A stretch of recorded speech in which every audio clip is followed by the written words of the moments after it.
What's happening, everybody? Dave Fleming here, and we are ready for another draw reveal show. We're going to the Lone Star State. This is the CIBC Texas Open, powered by Tixer. We've got all the draws and storylines for you. And ladies first, as always, we'll start with singles.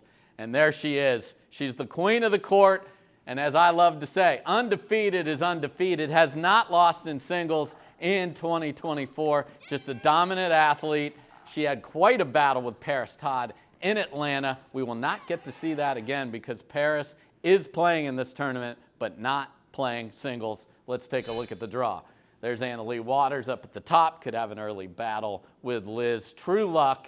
And then the 4 seed, Salome Davidze, such a good singles player. She is always in the mix, dangerous for anyone in that lower half of the draw. Could run into Annalee in the semis if they both make it that far. On the other side, the 2 seed is not surprisingly Catherine Parento, but what is a surprise is she hasn't won a tournament in singles this year. 0. Stunning. Will this be the one? We will find out. Caitlin Christian in her section, great singles player, gets better every week. We love watching her play. And then the phenom from MLP, St. Louis Shock, Kate Fahey. Hey, folks, she is coming for you. This lady plays fierce. She is a terrific player. Can't wait to see her rise. That 36 is going to go away quickly as she plays more tournaments.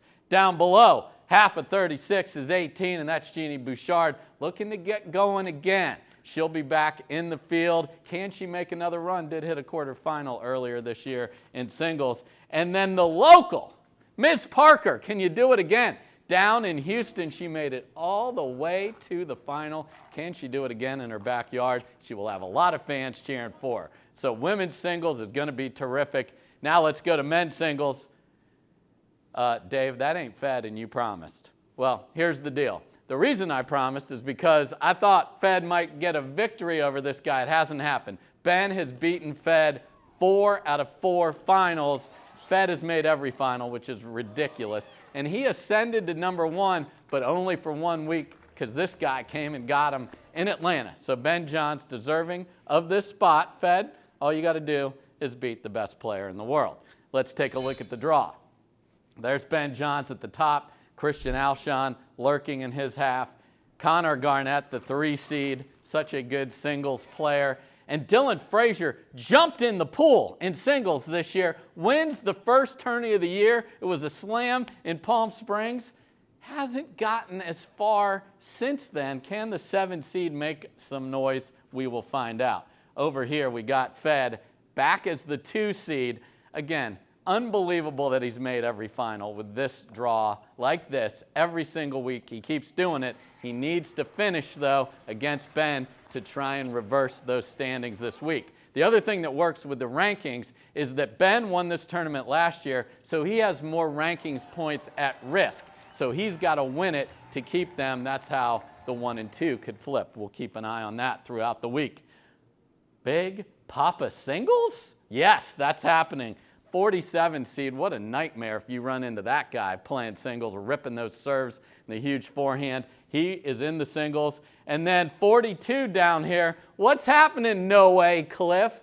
Played terrific down in Houston. He's back. He lives here in Dallas. He is ready to make another run. And then Kwang Duong could have changed all of this. Had Ben Johns in big trouble in Atlanta. Couldn't finish. He is always a problem. That heavy grip that he uses, the topspin, the movement, terrific young player. Could this be his breakthrough week in Texas? We shall see. So that's the singles field. Now let's look at mixed. Huh, look at this duo.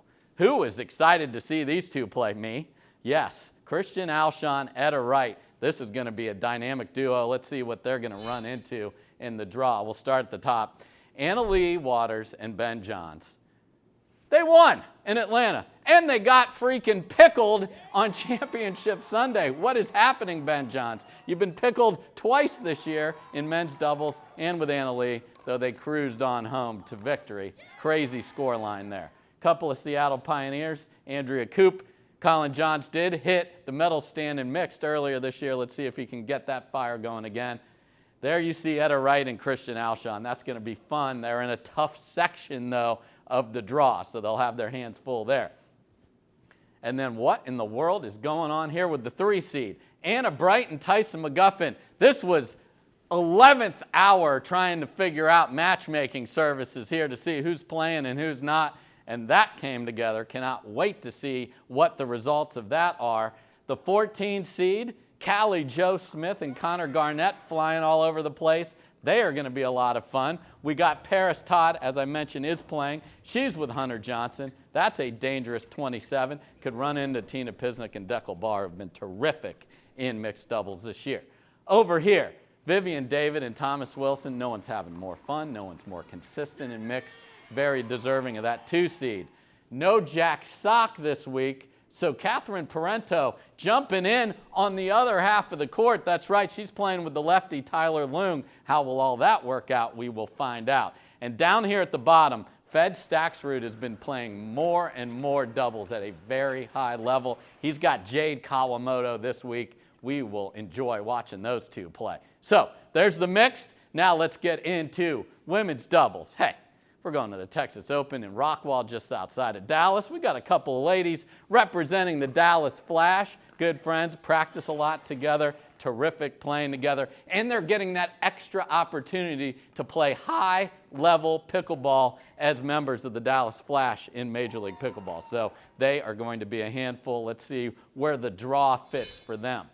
The top seed, Annalee Waters, Catherine Parento, they have this many losses this year. Nice recovery from Austin when Rohrabacher and Bright got them. They are dominant. Jade Kawamoto, Andrea Koop ran all the way to the final in Atlanta. What a performance for those two. Here's the challenge. That ain't going to happen again. They're going to have to beat Waters and Parento much earlier in the draw with where they're positioned. And then back to the MLP storylines. Hey, Kate Fahey, you're going to have to shock it to us again because you're with Anna Bright again as the 4 seed right here. So, big opportunity. Did she ever step up in MLP? Will she do it again on a big PPA stage? To my left, Vivian David and Paris Todd. That just sounds very fun. They are tough.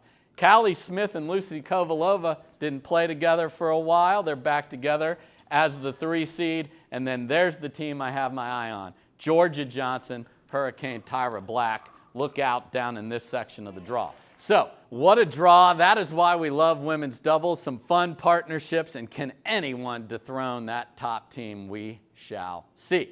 On to men's doubles, and these two have been absolutely dominant recently, and look how happy that makes them. I mean, Dylan's smiling like it's his 3rd grade elementary school picture. They are a happy deal. They're playing great, and they are going to be a handful in the Lone Star State. Let's look at the draw. At the top, Ben and Colin Johns have lost their last 2 matches. That's right, lost in the main draw. They go to the bronze medal match and lose 12-10 in the 3rd. They are not happy. The ball plays a little slower in the Texas heat. That should serve them very well. Then we've got tennis storylines. We've got the big fella, Blaine Hovenier, playing with Donald Young. Can they do damage against Sideways Crazy Hat, Kaysen Campbell and Hammond? That'll be a fun early round match to see who gets a chance to play a dangerous 7 seed. Yeah, that's Alshon and Garnett together. Look out for those two. The 4 seed, Matt Wright, Deckel Barr. They've played but 1 tournament together, but a lot of firepower. Part of this breakup, cue your favorite Taylor Swift song. We've got a lot of that going on the med side, because then there's Tellez and Fed. No more. They say they're good, but they're just not going to play together anymore. That served Fed very well last week. We'll get to that. He's going to play with Julian Arnold.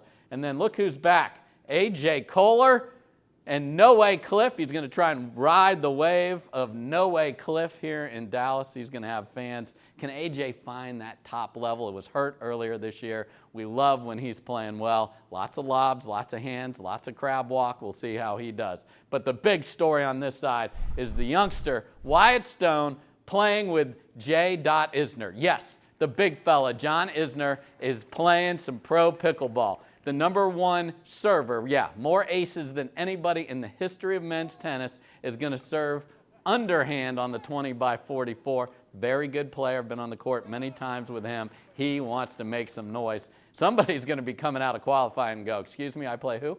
Yeah, you play John Isner, brother. Look out. On this side, there's Frazier and Johnson. They are going to be a handful. Another local team, Brandon and Yvonne are going to have fans screaming for them. So this will literally be a big home advantage for them. Can they take advantage of that? And then the 3 seed, I mentioned Fed. Fed made a great run with Matt Wright to the finals in Atlanta. That was a slam, extra points, so that was big.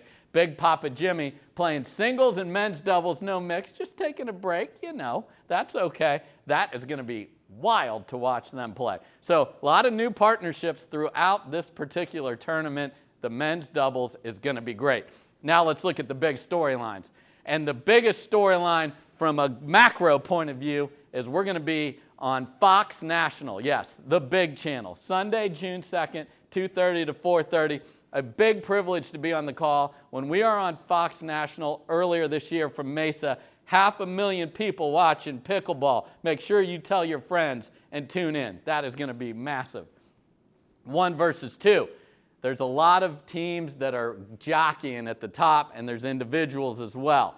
If Fed wins this and Ben doesn't make it to the final, Fed can snatch that #1 back potentially. So look out for that. We'll be tracking that all week on the broadcast. And I mentioned the big man. If you're not familiar, here's a good look at John Isner right there. He's every bit of 6'10", folks. So I don't even know how you drop the ball in front of that dude in the kitchen with that reach. He's got the two-y, big forehand. He is going to be fun to watch, and we'll see if he can make a run with Wyatt Stone. Lone Star Part 3, what do I mean by that? We were in Austin, we were in Houston, now we come back up to Dallas. So Texas has gotten a great look at all the top players in the country right here in the big state. And then finally, we are open for business. What do I mean by that? This is an open, so 1,000 points up for grabs if you win it, and we will play singles on Thursday, mixed doubles on Friday, men's and women's doubles on Saturday through the semifinals, and then we will crown champions on Championship Sunday. Where can you watch all this goodness? Well, as I mentioned, Big Fox on Sunday. We've got an FS1 window on Saturday, so don't miss that. We're always there on Pickleball TV. This is going to be a fantastic event. Thanks for watching this show. Thanks for watching the best players in the world. I'm Dave Fleming. Peace.